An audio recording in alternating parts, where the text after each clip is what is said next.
Algo que probablemente ya sepan es que la animación ha sido una de las formas de expresión más populares que han existido este último tiempo. Muchas de ellas generan distintos tipos de emociones en el público que las consume. Y como nos vamos a enfocar en las series animadas, y al existir varias de estas mismas, por ley existen varios arquetipos de personajes, algunos son más frecuentes que otros como los típicos héroes o sabios en una historia fantástica. Sin embargo, quería enfocarme en algo que posiblemente se ha hecho bastante popular y es una forma increíble de darle un sentido y desarrollo a un personaje dentro de la animación. Me refiero al arquetipo temático ¿Quién soy? Un tipo de personaje que busca su propia identidad y la trama del mismo junto a su desarrollo gira en torno a buscar su lugar en el mundo. Y justamente esto es lo que vamos a ver hoy. Así que, sin más preámbulos, estos son los personajes con el arquetipo del quién soy. Número 1. Simba del Rey León. La historia trágica de cómo el hijo de Mufasa afronta el dolor de creer que fue el asesino de su padre y cómo vuelve a ser el legítimo rey es realmente interesante, pues al comienzo uno se queda con el desarrollo que tiene Simba sobre la responsabilidad con su pueblo y pasamos por alto todo lo que llevó a eso. Sintiendo una culpa enorme por creer que fue él el que mató a su propio padre, decide alejarse del mundo, prácticamente destinado a morir si no fuera por Simón y Pumba, los cuales le dan un nuevo sentido a su vida. Vive y deja vivir. Hakuna Matata. Crecer con estas costumbres de que nada importa, ni siquiera el pasado, es lo que provoca que Simba pierda su identidad y por ende su sentido de responsabilidad. De hecho, en la misma plática que tiene Simba con su padre, el mismo Mufasa le recrimina que él lo olvidó al olvidar su identidad, su puesto. Simba tiene que recordar quién es él, y Mufasa se lo dice. Tú eres mi hijo, el rey verdadero. El detonante de esta escena fue el hecho de que una persona del pasado apareciera en su nuevo presente, la cual fue Nala. Ella sabía que todo cambiaría si Simba volvía, pero este, al estar centrado en su nueva vida como un hippie buena onda y al querer alejarse de ese pasado, decide no volver. Sin embargo, eso cambiaría al recordar a Mufasa y tener la escena anteriormente comentada. El Rey León toca demasiadas cosas, entre ellas el sentido de responsabilidad, en cómo el pasado sí importa, ya que eso es lo que nos define en la actualidad. Sea algo malo o bueno, esos son los pilares de nuestras vidas, forma el quiénes somos y el Rey León se encarga de contar esta historia de forma trágica. Número 2. Fern de Hora de Aventura.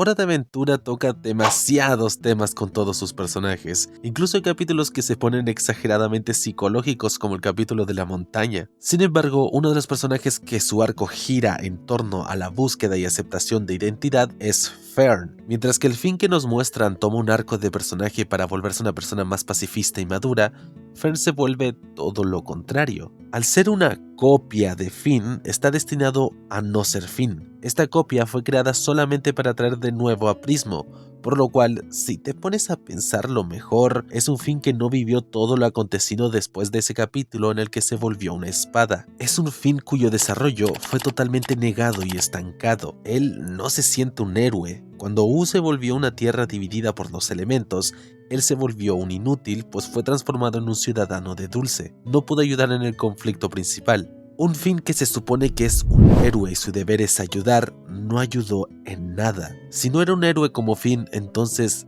¿quién era Fern? Esta pregunta se la haría al mismo creador de la Césped Espada. Al ser Fern mitad Finn y mitad maldición de Césped, este buscaría su propósito con su creador. Al enterarse de que su existencia era un chiste, decide tomar la identidad de Fern. Sí, conté esto al revés, pero es interesante ver cómo esto contrasta tanto con lo que sucede una temporada después, cuando Fern y Finn cuidan a Sweet Pea. Mientras que Finn es el que se enfrenta al Lich y Fern es el que cuida del bebé gigante, Fern falla en esta tarea, lo que provoca que quede desmayado mientras Sweet Pea acaba con el Lich, dejándolo totalmente inútil por segunda vez, a lo cual Fern llegaría a la conclusión de que él sería Finn si tan solo el Finn original desapareciera. Así que idea un plan para dejarlo cautivo en un lugar totalmente aislado, tomando su lugar suplantándolo. Esto termina mal, pues Finn se libera y acaba con Fern. Sin embargo, este mismo volvería para ser conocido ahora como el Caballero Verde, una nueva identidad dada por Gumball, algo que ansiaba Fern, una identidad propia, y el mismo Gumball se la daría, cosa que provocaría una lealtad por parte de Fern a aquel que le dio un nuevo yo. Pero lamentablemente este lo traicionaría al estar en el mundo de los sueños al final de la serie, cosa que provocaría que Fern se sintiera realmente mal, empezando una pelea con Finn donde le revelaría al mismo que vive atormentado. Jake saca los tormentos de ambos para que Fern sepa que Finn vive con los mismos tormentos, ambos enfrentando el conflicto juntos, el cual al final era la maldición de césped que mantuvo cautivo al otro Finn. Una vez acaban con la maldición, Fern dice que volvió a ser él, que volvió a ser Finn. Puede que suene una contradicción y que Fern no haya encontrado su identidad propia, pero es que él es Finn.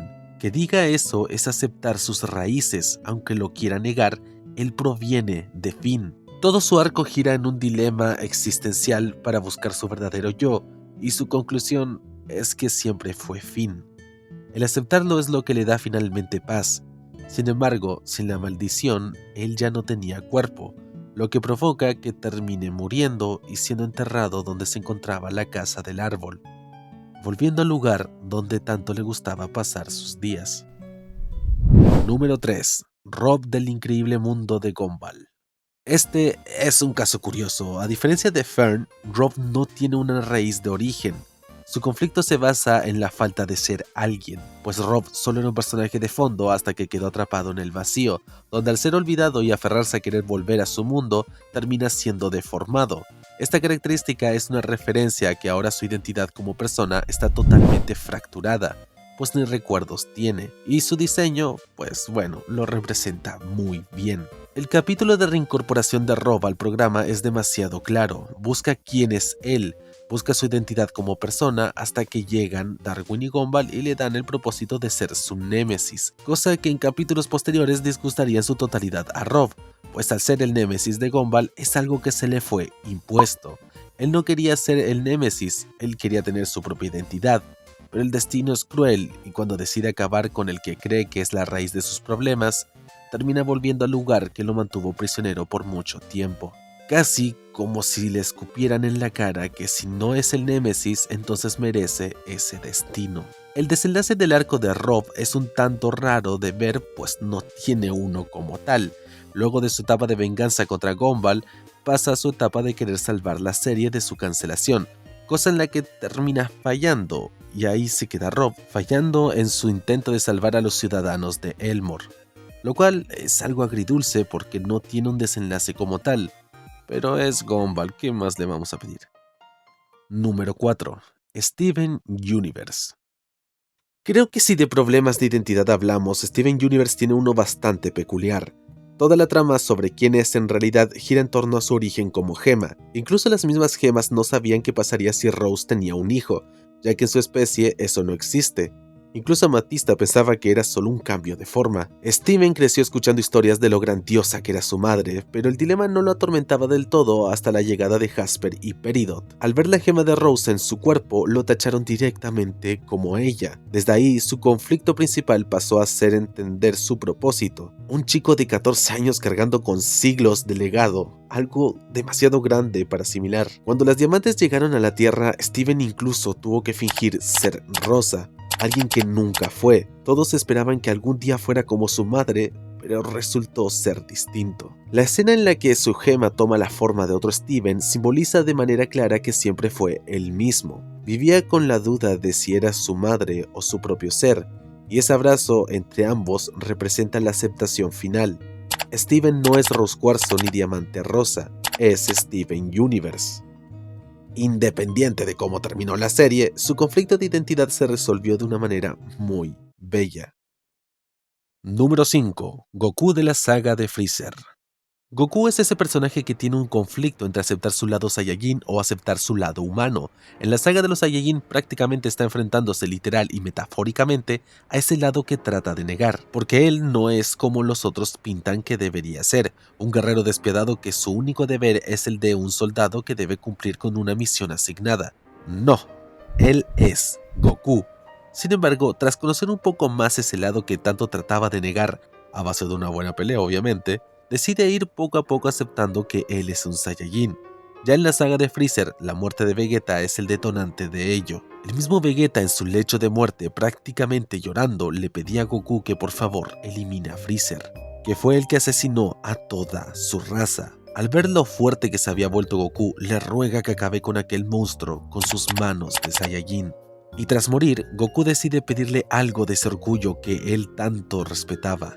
Mientras lo enterraba, podemos ver cómo la escena enfoca la mano de Vegeta siendo enterrada por Goku, y al cómo él mismo aprieta la tierra donde estaba su susodicha mano, como si estuviera no solo tomando el orgullo de Vegeta, sino recordando lo que él le dijo: elimina a Freezer con tus manos de Saiyajin. Así Goku se levanta y mira a Freezer diciéndole que él es un Saiyajin criado en la tierra, y lo va a eliminar, prácticamente tomando y abrazando a ambos lados que lo conflictuaban. Él es un Saiyajin, pero también es un terrícola, alguien que vivió como un humano.